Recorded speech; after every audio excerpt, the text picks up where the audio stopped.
Puji Tuhan, kita akan membaca firman Tuhan yang saya ambil di dalam kitab Roma atau Rum, pasal yang pertama, ayat yang ke-16 dan ayat yang ke-17. Dan untuk menghormati pembacaan firman Tuhan, saya jemput Bapak Ibu Saudara sekalian bangkit berdiri. Roma pasal yang pertama ayat 16-17 dalam Alkitab terjemahan lama berkata, dari hal yang terutama Injil suatu kuasa Allah kepada tiap-tiap orang yang percaya. Ayat 16, karena tiadalah aku berasa malu mengaku Injil itu, karena ia itu suatu kuasa Allah yang mendatangkan selamat kepada tiap-tiap orang yang percaya, terutama sekali kepada orang Yahudi dan kepada orang Gerika juga. Karena di dalamnya itu kebenaran Allah dinyatakan daripada iman kepada iman, seperti yang telah tersurat, bahwa orang benar itu akan hidup oleh sebab iman. Terima kasih. Puji Tuhan, silakan dulu. Firman Tuhan yang kita baca dan kita dengar pada pagi hari ini adalah suratan dari Rasul Paulus yang ditujukan kepada jemaat yang ada di Roma. Kita sudah tahu bersama siapakah Rasul Paulus. Yang sebelum menjadi rasul, dia adalah Saul atau terjemahan baru Saulus. Dia yang menghambat kemajuan orang-orang yang percaya. Bahkan dia mendapat mandat atau surat untuk menganiaya orang-orang yang menyebut nama Tuhan Yesus Kristus. Tetapi karena ada rencana Allah di dalam kehidupannya, justru pada waktu dia sedang menuju untuk menganiaya orang yang percaya kepada Tuhan, disitulah Tuhan menangkap dia. Dan pada waktu itu dia tidak bisa melihat selama 3 hari 3 malam, diceritakan di dalam Kisah pasal yang ke-9. Dan pada waktu dia menjadi buta karena tidak bisa melihat, kesempatan yang ada juga dia berpuasa. Sehingga dalam penglihatannya dia ada orang yang datang kepadanya, yaitu Ananias, untuk datang kepadanya. Dan Tuhan sampaikan juga kepada Ananias. Tapi Ananias waktu itu dia tahu siapa Saulus, siapa Saul, sehingga dia enggan untuk ketemu dengan Saul atau Saulus sebelum menjadi Paulus. Tetapi karena Tuhan menyatakan bahwa dia juga ada petunjuk Tuhan, bahwa Ananiaslah yang datang kepadanya, akhirnya Ananias menjumpai dia.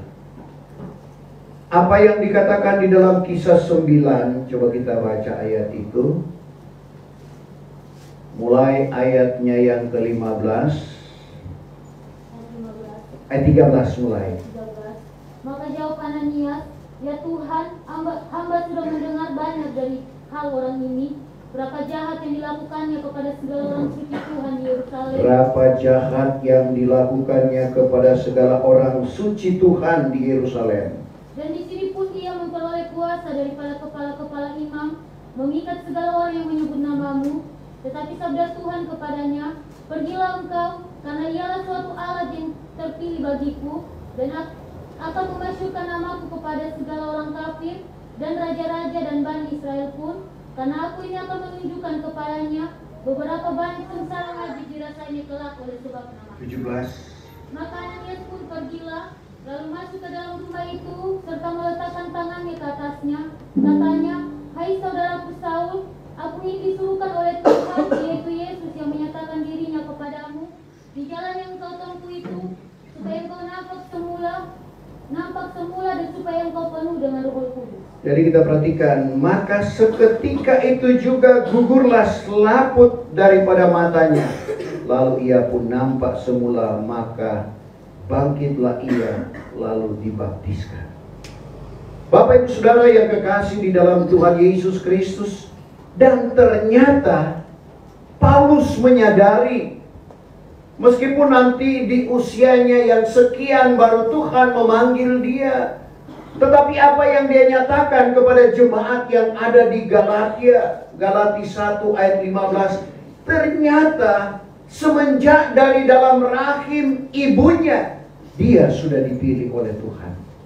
Ayat 15. Tetapi tatkala sudah dikehendaki Allah yang memilih aku daripada rahim ibuku, Yang memilih aku dari dalam rahim ibuku, dan memanggil aku dengan anugerahnya itu. memanggil aku dengan anugerahnya itu.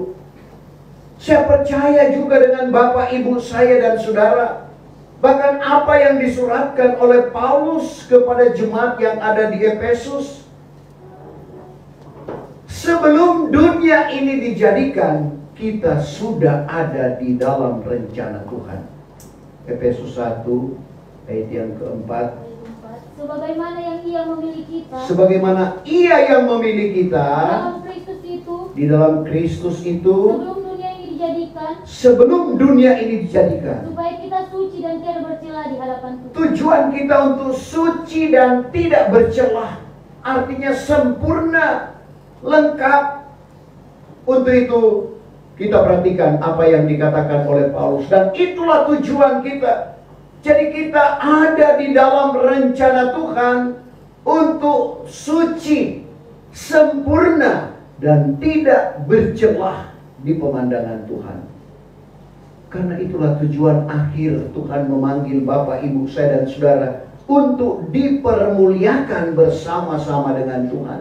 Kita ini memang sudah ditetapkan oleh Tuhan. Sebagaimana yang dikatakan oleh Paulus kepada jemaat yang ada di Roma. Roma 8 ayat 29 mulai. Karena orang yang dikenalnya terdahulu, Bapak Ibu saya yang dikenal oleh Tuhan terdahulu, Ia itu juga ditetapkannya terdahulu, kita ditetapkan terdahulu akan menjadi serupa dengan teladan anaknya, untuk menjadi teladan seperti anaknya, yaitu Tuhan Yesus Kristus. supaya Ia itu menjadi anak sulung di antara beberapa banyak saudara. Dan orang-orang yang ditetapkannya terdahulu, Kita yang ditetapkan Tuhan terdahulu, mereka itulah juga dipanggilnya. kita dipanggil oleh Tuhan. Dan orang-orang yang dipanggilnya itu, Kita yang dipanggil oleh Tuhan, mereka itulah juga dibenarkan oleh Tuhan. Dan orang-orang yang dibenarkannya itu, Kita dibenarkan oleh Tuhan, mereka itulah juga dipermuliakan. kita dipermuliakan. Meskipun panggilan Tuhan di dalam kehidupan kita tidak sama. Ada orang dengan cara Tuhan sendiri seperti Paulus ini. Dia dicegat oleh Tuhan dan dia tidak bisa melihat selama 3 hari 3 malam. Dan akhirnya dia menyadari, Bapak Ibu Saudara, bahwa dia ada di dalam rencana Tuhan. Demikian juga dengan Bapak Ibu saya dan saudara. Kita ini ada di dalam rencana Tuhan. Dan Tuhan mau, sebagaimana kata Paulus dalam 1 Tesalonika 5 ayat 23, Allah yang pohon sejahtera itu menguduskan kiranya kamu dengan sempurna, roh, jiwa, tubuh terpelihara dengan tidak bercacat celah pada masa kedatangan Tuhan pada kali yang kedua. Kalau kedatangan Tuhan pada kali yang pertama yang kita rayakan setiap akhir tahun atau bulan Desember, Dia datang untuk mencari orang yang berdosa, termasuk di dalamnya adalah Bapak, Ibu, saya dan saudara. Tapi ketahuilah bahwa kedatangan Tuhan pada kali yang kedua bukan lagi untuk orang yang berdosa, tetapi orang-orang yang sudah disempurnakan roh, jiwa, dan tubuh. Kita baca 1 Tesalonika 5 ayat 23. Maka Allah sendiri yang pohon sejahtera itu, Allah sendiri yang pohon sejahtera itu menguduskan kiranya kamu dengan sempurna. menguduskan kiranya kamu dengan sempurna, artinya lengkap. Dan segenap Roh, dan nyawa, nyawa, dan tubuh kamu terpelihara. tubuh kamu terpelihara Dengan tiada bercacat celah pada masa kedatangan Tuhan kita. dengan Yesus. tidak lagi bercacat celah pada masa kedatangan Tuhan kita Yesus Kristus.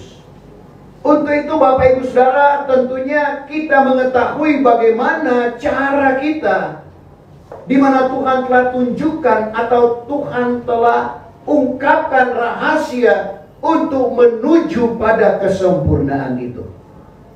Tidak lain, kita harus menyelidiki hukum yang sempurna. Orang yang menyelidik atau meneliti hukum yang sempurna serta bertekun, tidak menjadi orang yang mendengar lalu melupakan, tetapi orang yang menurut dengan sebenarnya, yaitu orang yang menurut dengan sungguh-sungguh, dan ialah orang yang berbahagia di dalam hal ia menurut itu. Jadi kepenurutan Bapak Ibu, saya dan saudara tidak sia-sia, asalkan dengan sebenarnya, asalkan dengan sungguh-sungguh, tidak menjadi pendengar yang terlupa. Yakobus 1 ayat yang ke-25.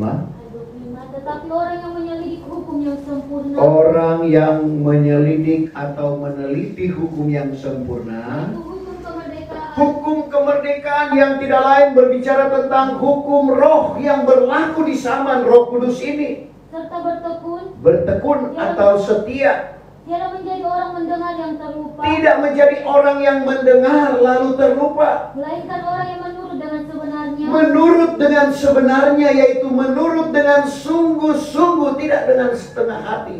maka ialah orang yang berbahagia Kita adalah orang yang berbahagia di dalam hal yang menurut. di dalam kita menurut hukum yang sempurna ini. Dan kita bersyukur Bapak Ibu Saudara, karena Matius 13 ayat 11, tidak semua orang yang Tuhan karuniakan untuk mengerti rahasia kerajaan sorga.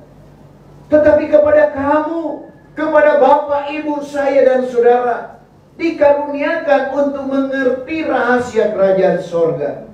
Sepintas tentunya kita berpikir, Tuhan tidak adil. Kenapa yang lain dikaruniakan, yang lain tidak dikaruniakan? Sedangkan Petrus berkata dalam 2 Petrus 3, di mana Tuhan tidak kehendaki seorang pun akan binasa, tetapi supaya semua datang kepada tobat.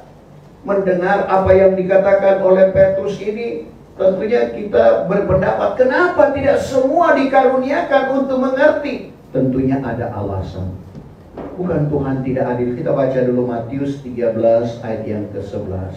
11. Maka jawab Yesus sambil berkata kepada mereka itu, Jawab Yesus sambil berkata kepada mereka itu, bahwa kepada kamu diberi karunia mengetahui segala rahasia kerajaan, kepada kamu diberi tahu rahasia kerajaan sorga. tetapi kepada mereka itu tiada dikaruniakan. Kepada mereka, pertanyaan, kepada siapa yang tidak dikaruniakan akan rahasia kerajaan sorga? Yaitu kepada orang yang tidak mau tunduk pada kebenaran Allah. Karena banyak orang juga yang berkeras hati, tidak mau tunduk kepada kebenaran Allah, hanya mau tunduk kepada kebenaran manusia. Dan ini pernah dialami oleh umat Israel.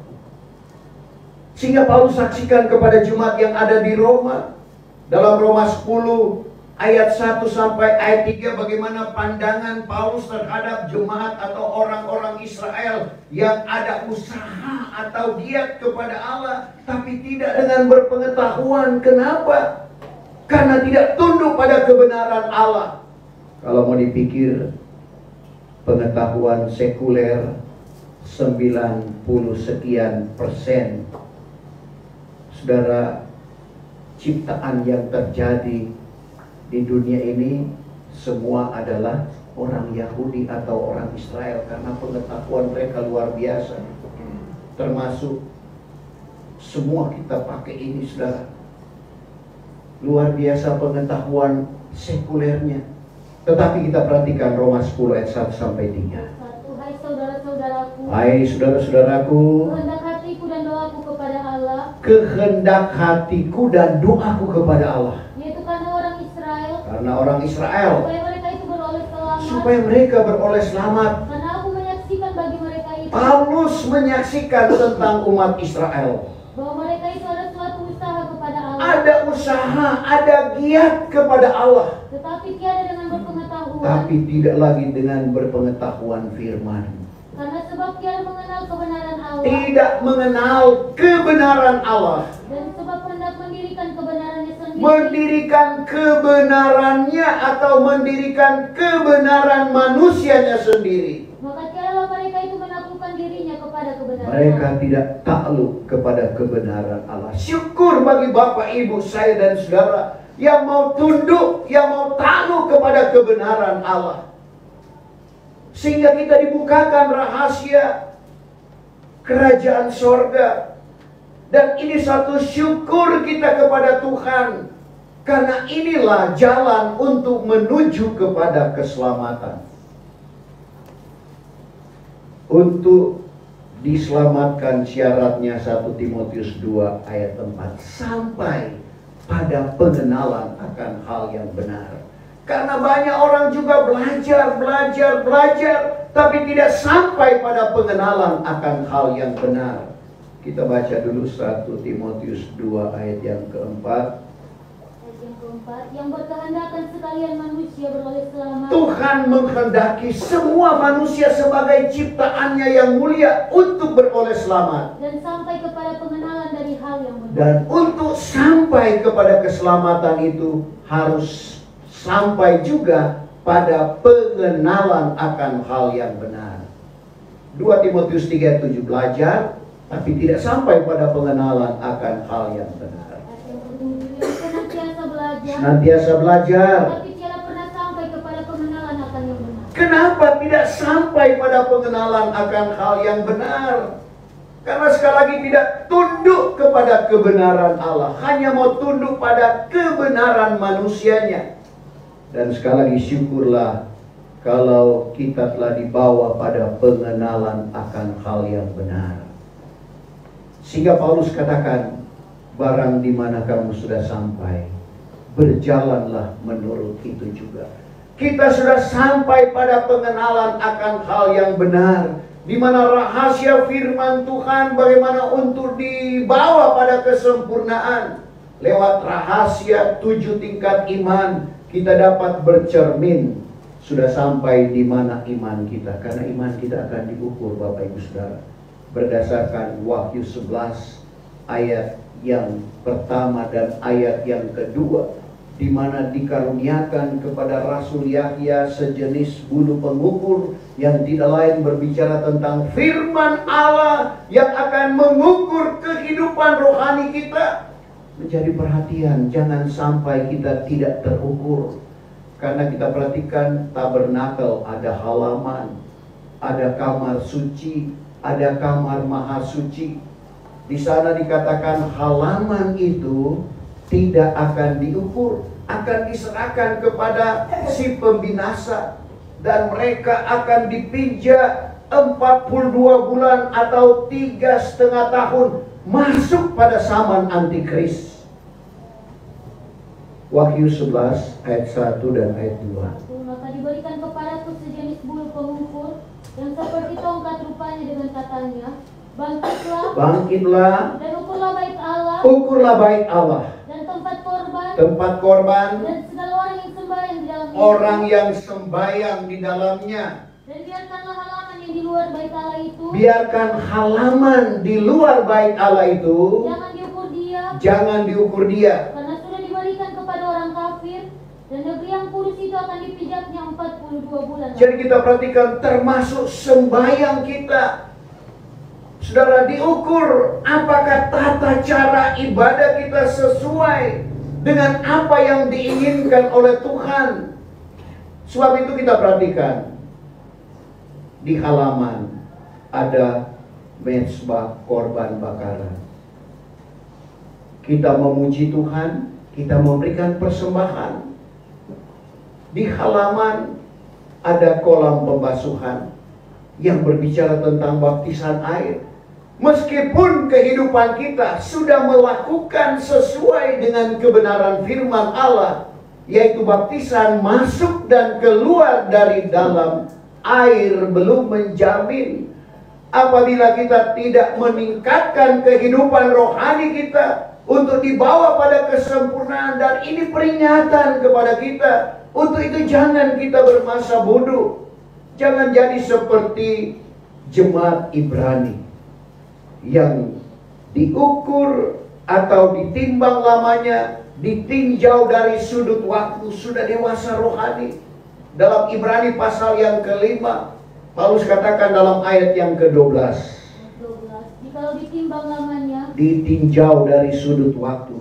patut kamu menjadi guru. Patut jemaat Ibrani ini menjadi guru. Tetapi wajib pula orang mengajarkan kepadamu segala perkara alif bata dari firman Allah. Alif bata atau dasar-dasar dari firman Tuhan. Maka kamu telah menjadi seperti yang wajib mendapat air susu dan bukannya makanan yang biasa. Tapi Paulus ajak mereka di dalam pasal yang ke-6 supaya jangan berhenti di situ, jangan berhenti hanya sampai pada kanak-kanak rohani, tapi langsungkan kepada kesempurnaan. Bukan hanya sampai pada baptisan air, tetapi perlu menerima anugerah Roh Kudus. Ternyata jemaat Ibrani ini mendengar nasihat Paulus. Buktinya mereka dibawa pada pendewasaan rohani. Bukti jemaat Ibrani sampai pada pendewasaan rohani, mereka boleh datang ke Yerusalem yang di sorga. Suratan ini kepada jemaat Ibrani yang masih hidup. Tapi kenapa mereka sampai ke Yerusalem di sorga, sedangkan daging dan darah tidak bisa mewarisi kerajaan sorga? Tentunya bagi Bapak, Ibu, saya dan saudara yang sudah diungkapkan rahasia ini tidak akan heran. Kita baca dulu Ibrani 12 ayat 22. Tetapi kamu sudah datang ke Gunung Sion. Jemaat Ibrani sudah datang ke Gunung Sion. Dan ke negeri Allah yang hidup. Ke negeri Allah yang hidup. Yaitu Yerusalem yang di surga. Yerusalem di surga, bukan Yerusalem yang ada di Timur Tengah. Dan kepada perhimpunan berlaksa-laksa malaikat. Kepada perhimpunan berlaksa-laksa malaikat. Tentunya kita sudah tahu bersama dengan karunia yang Tuhan percayakan di dalam kehidupan mereka, terutama mereka yang punya karunia penglihatan.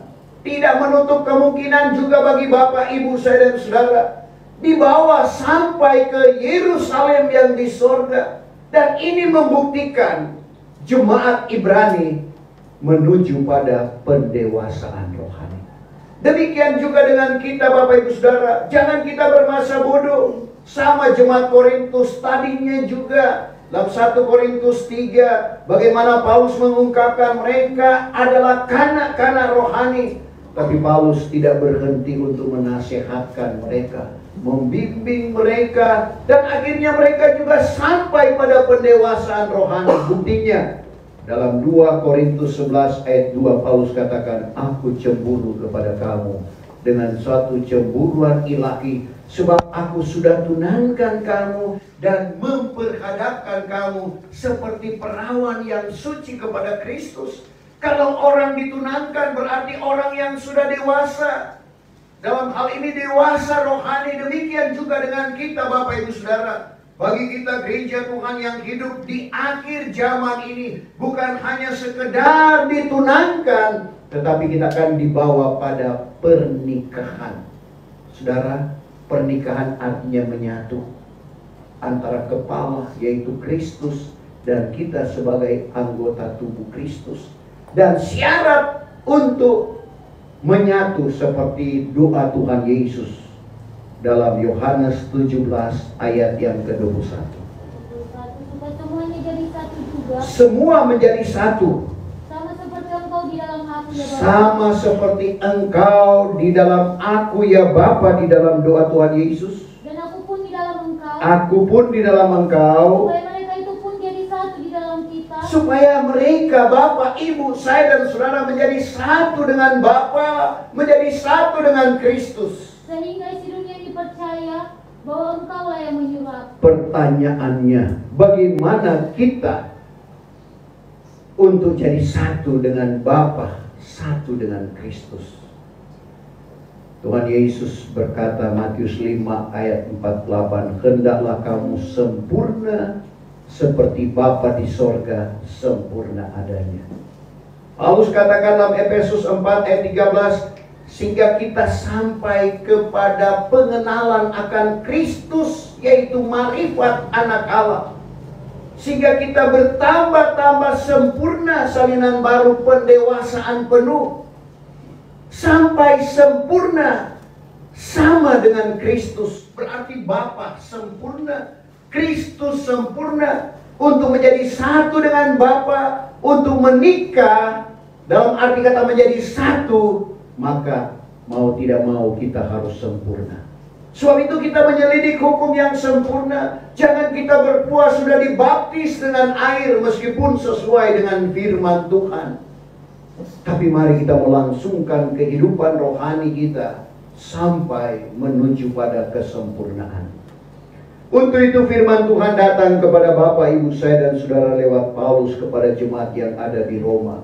Ayat 16 tadi, karena tiada aku berasa malu mengaku Injil itu, karena ia itu suatu kuasa Allah yang mendatangkan selamat kepada tiap-tiap orang.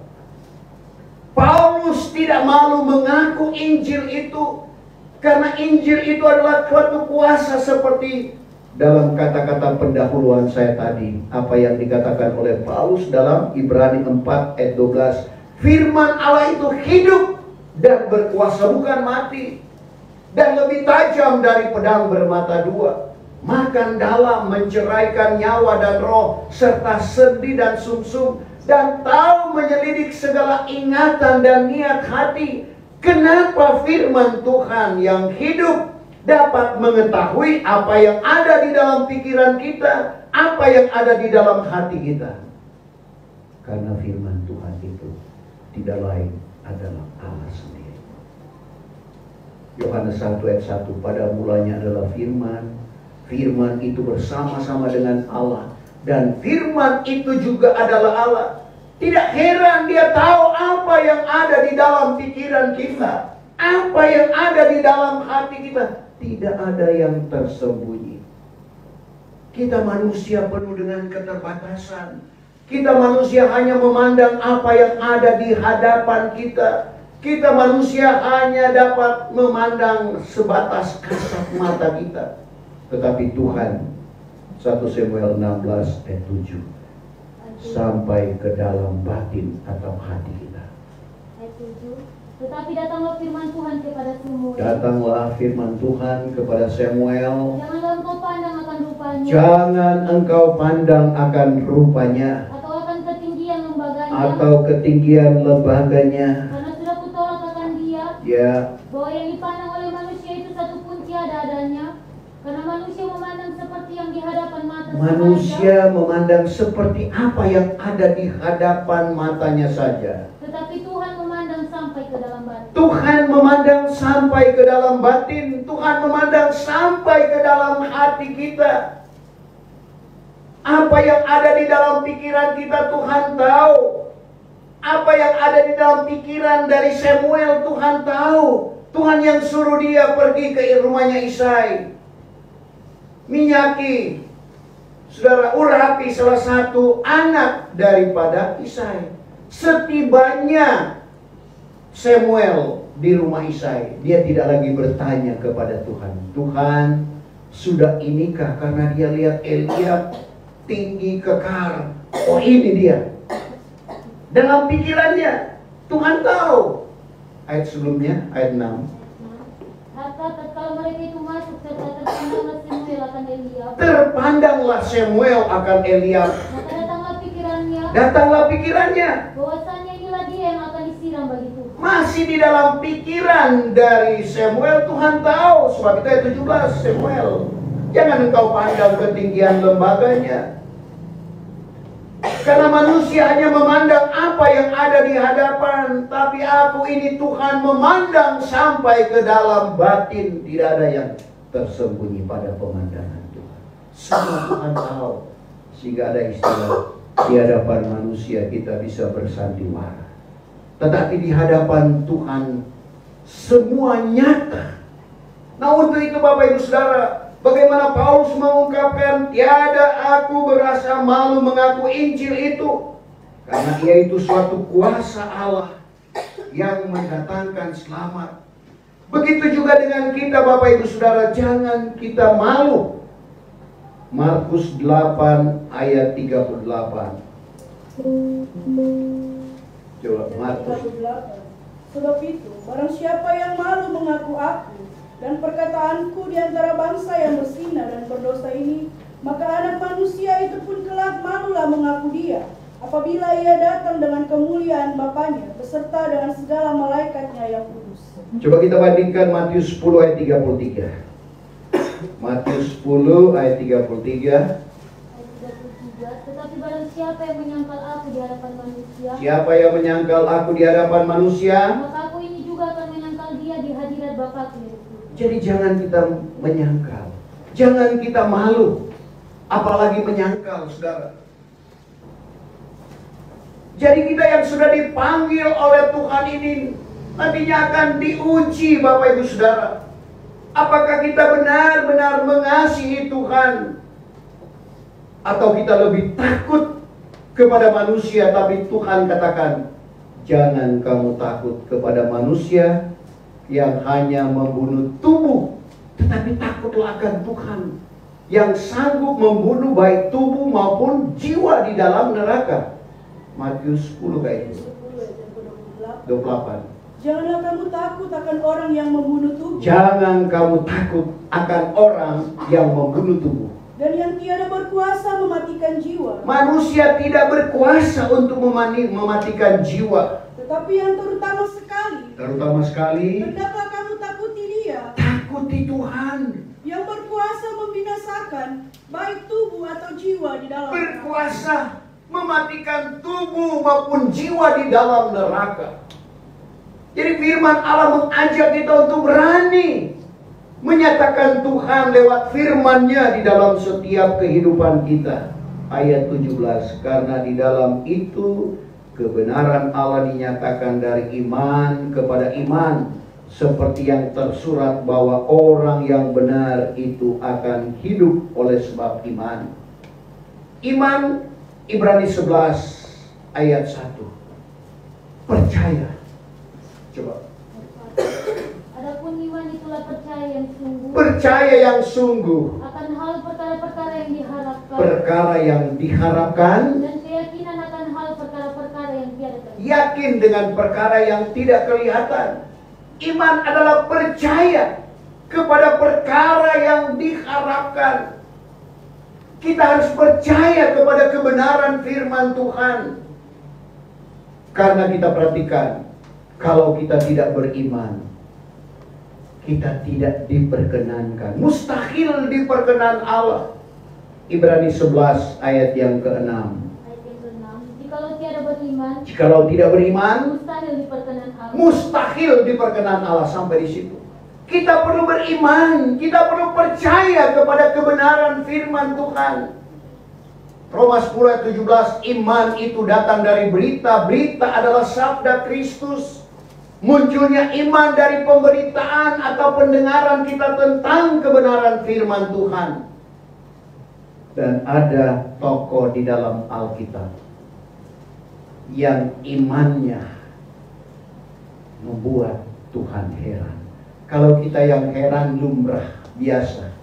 Tapi kalau Tuhan yang heran, saya tidak tahu apakah saya, Bapak, Ibu, Saudara pernah membuat Tuhan heran dengan iman yang ada pada kita.